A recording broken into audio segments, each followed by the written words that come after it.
Okay, first and foremost, I want to say Kalalal, Yahweh, Basham Yahushai, Basham Rakar Kodash. Double honors to the elders and apostles of Great Millstone, and salutations to all the brothers that's pushing this work in all sincerity and in truth. I'm the brother Yahya from the James Kingston Jamaica camp, and today I want to talk about being emotional, because being overly emotional is not of the Holy Spirit. It's not a character trait of the Holy Spirit, man. Right? When you're overly emotional, all environmental situations cause you to respond in a negative manner, cause you to get caught up in your feelings instead of being analytical and rational. There are two types of people. You have an emotional person and you have a rational person. Somebody that is rational tends to think more sensibly and is able to make decisions based on intelligent thinking rather than emotion. That is what a rational person is. The scriptures speak about being rational, speak about basically maintaining your ways in a rational manner. Right? The scripture tells you in the book of Proverbs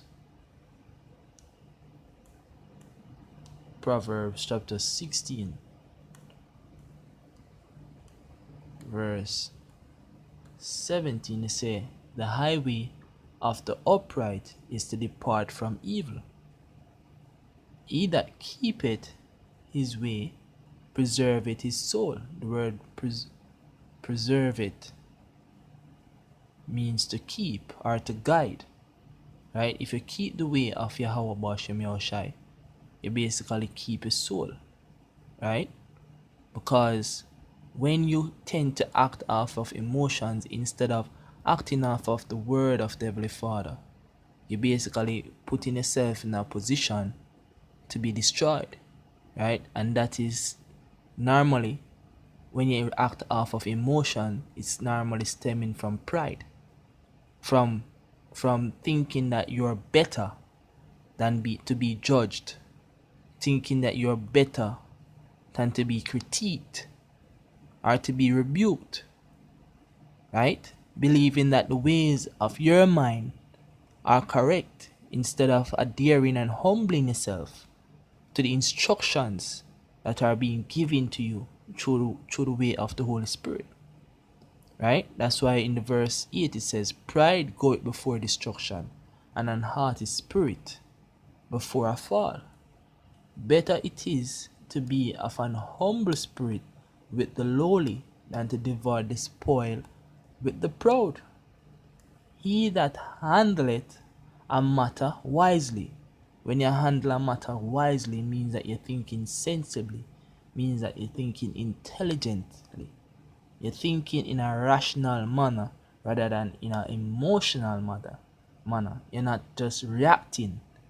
You're reacting in a sensible and rational, logical manner. Right? Because if you react according to your emotions, which your emotions stemming from pride, it causes you to basically act in a way that is not correct. Right? So it says, he that handleth a matter wisely shall find good. And how you handle a matter wisely, you seek the instructions of the Heavenly Father. You think upon the scriptures. Scripture says, the word shall be a light unto thy feet and a lamp unto thy path. Right? It says, and whoso trusteth in the Lord, happy is he. The wise in heart shall be called prudent. Because when you're prudent, you foresee the evil and hide it yourself. Right? So the wise in heart shall be called prudent, and the sweetness of the lips increaseth learning. Right? There are examples laced throughout the scriptures about handling a matter wisely, handling a matter rationally, instead of handling a matter based on emotions. And when you handle a matter wisely, you're not thinking about it from a standpoint of being emotional or being proud, You're thinking about it from a lowly standpoint, thinking about it from a humble position in which you subject yourself unto the words of the Heavenly Father to basically judge the situation more precisely, right? This is the book of 1 Corinthians chapter 9 start at verse 24. It says, "Know ye not that they which run in a race run all, but one receiveth the prize? So run that ye may obtain." Alright? You're not just going to run without an aim. You're not going to run without an objective. Alright? So you're running with the intentions to obtain. You're thinking upon it. Right? You're not just running nonsensically. Right? It says, "And every man that striveth for mastery is temperate." When you look up the word temperate, right? Let me just look up that word.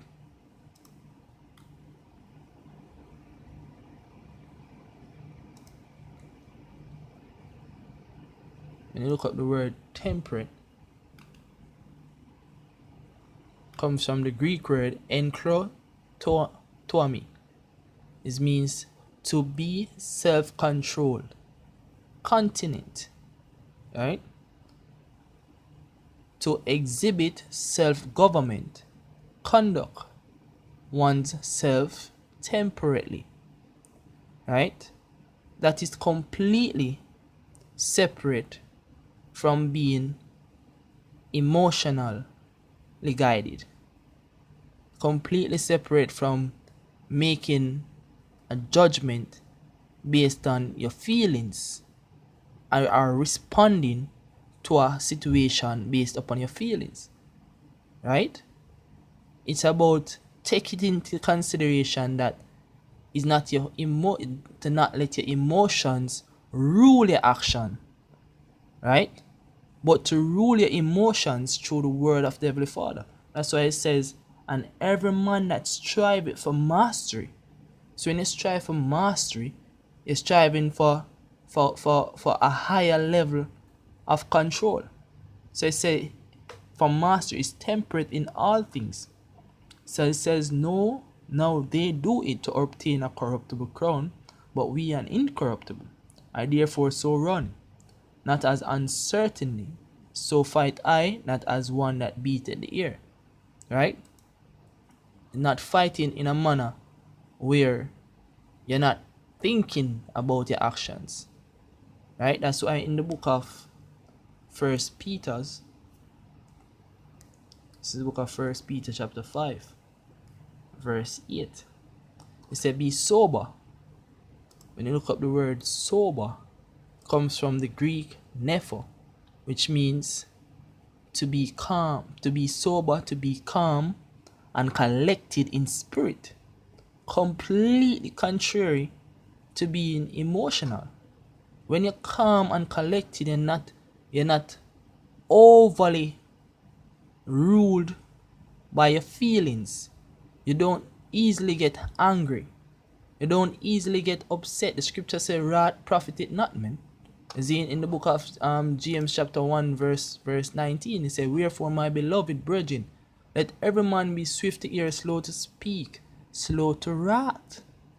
Right? "For the wrath of man worketh not the righteousness of the Heavenly Father." Right? So you have to be calm. You have to be collected in spirit. You have to be temperate, dispassionate. When you look up the word dispassionate, it says not influenced by strong emotion. And so be able to and so able to be rational and impartial. When Solomon was judging the situation between the two mothers, right? One killed their son, and the other one basically was going to give up the son to save his life, because one said basically Solomon's judgment was to split the child in half, right? That was a judgment that was not stemmed from being emotional. That judgment was stemmed from being rational. Because Solomon knew that whichever one cared more for the life of the child, that would definitely be the mother. Right? So you have to be impartial. Right? If you're an emotional individual, you cannot be a righteous judge. You cannot judge things in a righteous manner. Zine, because your emotions is gonna rule you. Right? So going back to the book of 1 Peter 5, it says, be sober, be vigilant, because your adversary the devil, as a roaring lion, walketh about seeking whom he may devour, whom resist, steadfast in the faith, knowing that the same afflictions are accomplished in your brethren that are in the world. So niggas in the world emotional, right? But we, being men of the Lord, being followers of Yahweh Bashem Yahushai, being hopeful elect members, right? You cannot think from a standpoint of emotions, because this is an affliction that afflict both them that are in the truth, in the knowledge and the know of the word of and of the word of Yahweh Bashem Yahushai, right? And them that out of the truth. This is a thing that plagues us all, emotions. You see? But we have to root it out. That's why the scripture tells us in the book of Romans chapter 8, it says, mortify your members. Right? It says, but the God of all grace, who had called us unto his eternal glory by Yahushai, after that ye have suffered a while, make you perfect, establish, strengthen, settle you. To him be glory and dominion forever and ever. And when you look unto Yahushua, which is the author and finisher of our faith, basically he showed you how to judge situations. It shows you not to react in a manner stem from emotions. Even David can be used as an example. Let me get that example in the book of Solomon. It's like 2 Samuel chapter 13, verse 13. And this is an example of how David judged a situation, not stemming from emotions, but stemming from being a rational individual. He says, and David said unto Nathan, I have sinned, because Nathan revealed David's errors unto him. So David acknowledged his error, right? David said, I have sinned against the Lord. And Nathan said unto David, the Lord also had put away thy sin. Thou shalt not die. Because the sin that David committed was as transgression unto death. You see? But the scripture tells us, David basically found favor in the eyes of the Heavenly Father. So basically, the Heavenly Father did not put David to death. But the judgment wasn't going to pass away just like that. The judgment was going to come afterwards, right? Which could basically show your reincarnation. That's why scripture tells us, no one that transgresseth basically now go and punish. So David was going to be unpunished, but he was not going to be punished then, man. You understand? So in the book of, back in verse 14, say, howbeit, because by this deed thou hast given great occasion to the enemies of the Lord to blaspheme, the child also that is born unto thee shall surely die. And Nathan departed unto his house, and the Lord struck the child that Uriah's wife bare unto David, and it was very sick. David therefore besought God for the child, and David fasted and went in and lay all night upon the earth. And the elders of his house arose and went to him, and raised him up from the earth. But he would not, neither did he eat bread nor with them. And it came to pass on the 7th day that the child died. And the servants of David feared to tell him, because he was basically in a state of mourning, right? So them feared to tell him that the child was dead, for they said, Behold, while the child was yet alive, we spake unto him, and he would not hearken unto our voice. How will he then vex himself if we tell him that the child is dead? So they might consider, say, oh, David is so caught up in his emotions that he's going to do something far more drastic than the fast, right? So it says, but when David saw that his servants whispered, David perceived that the child was dead. Therefore David said unto his servants, Is the child dead? And they said, He is dead. Then David arose from the earth and washed and anointed himself and changed his apparel, and came into the house of the Lord and worshipped. Then he came to his own house, and when he required, they set bread before him, and he did eat. Then said his servants unto him, What thing is this that thou hast done? Thou didst fast and weep for the child while it was alive, but when the child was dead, thou didst rise and eat bread? And he said, While the child was yet alive, I fasted and wept, for I said, Who can tell whether God will be gracious to me, that the child may live? But now he is dead. Wherefore shall I fast? Can I bring him back again? I shall go to him, but he shall not return to me. And this was a judgment based on a rational mindset. This was not a judgment based on your emotions. You have people in this world, when they lose a loved one, they tend to not see that, listen, this person is gone on to a better place, as according to the guidelines of the scripture. The scripture tells better is the end of a thing than the beginning thereof. So David judged the situation based on the spirit. David said, Look, the child is dead, man. What else I need to do? Can my fasting avail the life of this child when it's already dead? No. So at the end of the day, the judgment of the Lord passed already. See, him say, I hope that the Heavenly Father would have found favor and spare the child's life. But at the end of the day, this is what it has already happened. The child is dead. Let's move on.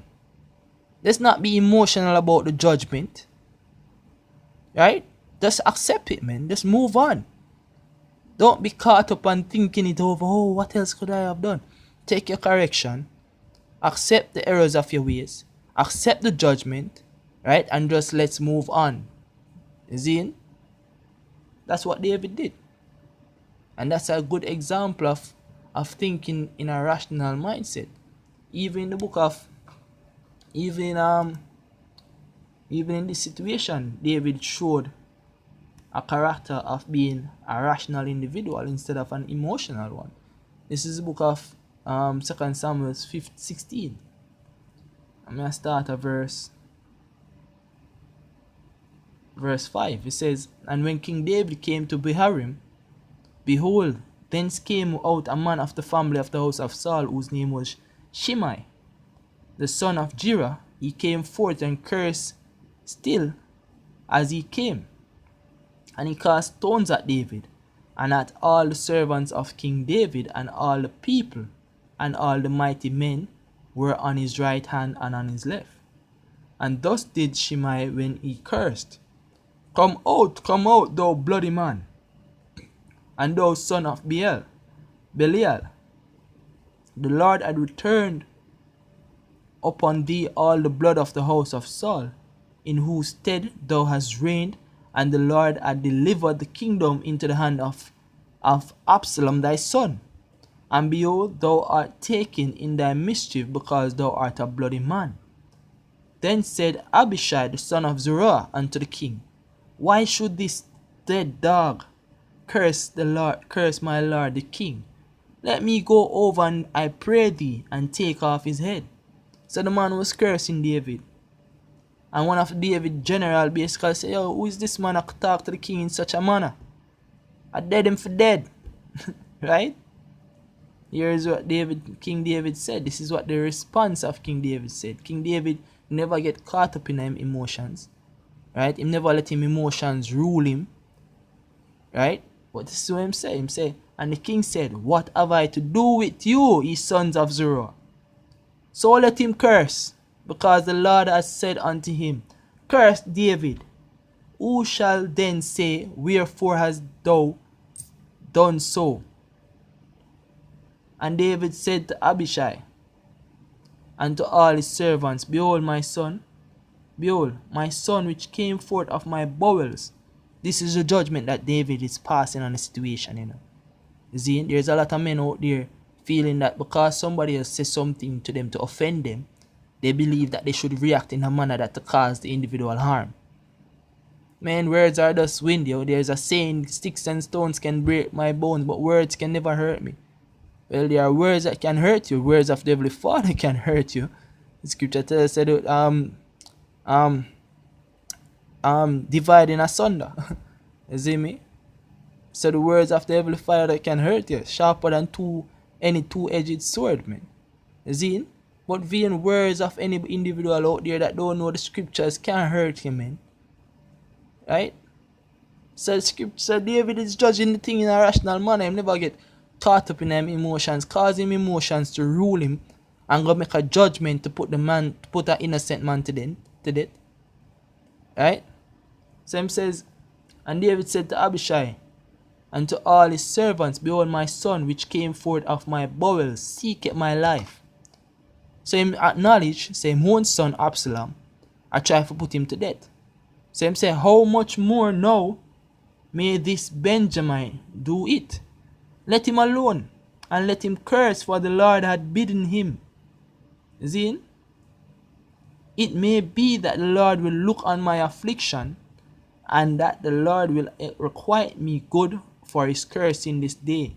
And as David and his men went by the way, Shimei went along on the hillside over against him, and cursed as he went, and threw stones at him, and cast dust. Right? So this is how hard this man was pursuing David, man. He even threw stones and cast dust, man. But what David say, oh, leave this man alone, make him do him for do, man. You see? The scripture tells you, oh, the wrath of men worketh not the righteousness of the Heavenly Father. So when you see certain things don't deserve a judgment for you to wrath. The scripture says, be hungry and sin not. See? Be always in a manner to always control your spirit. This is the book of Proverbs. Hear this way Proverbs I say. The book of Proverbs 25 and 28 say, he that had no rule over his own spirit is like a city that is broken down and without walls. Cannot control yourself, man. Cannot control emotions. Cannot take judgment. See? This is the book of Proverbs 29 verse 1. It says, he that being often reproved hardeneth his neck shall suddenly be destroyed, and that without remedy. You see? You harden up your neck. You not take telling.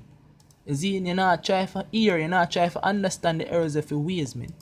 You see? Instead of humbling yourself, calming down, settling yourself, stop trying to let your emotions rule you. You see? You take it to heart. Get caught up in your feelings.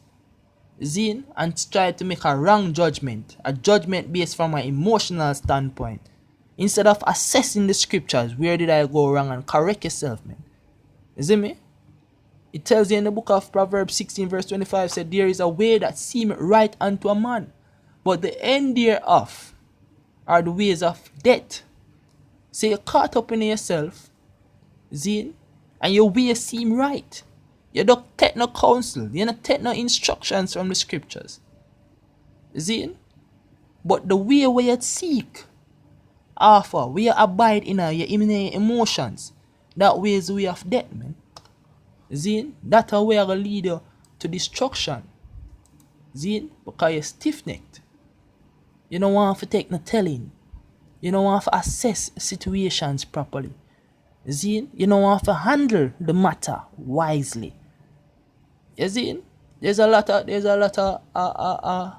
examples of men throughout the scriptures where men got reproved, got rebuked, and they had to handle the matter wisely. You see it? They had to humble themselves. They had to seek the righteous judgment of the Heavenly Father. You see it? Look at Abraham. When Abraham was asked to sacrifice Isaac. Right?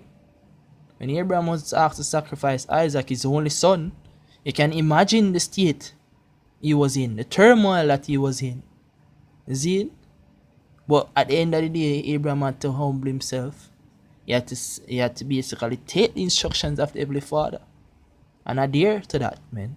You see it? Trust in the Heavenly Father. Script even Job. You see it? Job got some brutal lashes, man. You see it? But nevertheless, Job said, though he slay me, yet will I put my trust in him. Right? Even Yahushai, man. Yahushai prayed for the Heavenly Father to take away the cup from him. Right? But at the end of the day, he said, let thy will be done. Take note, Peter. No, it's like Paul. Take note, Paul. Yahushai tell him straightly, say, yo, there are many things you shall suffer.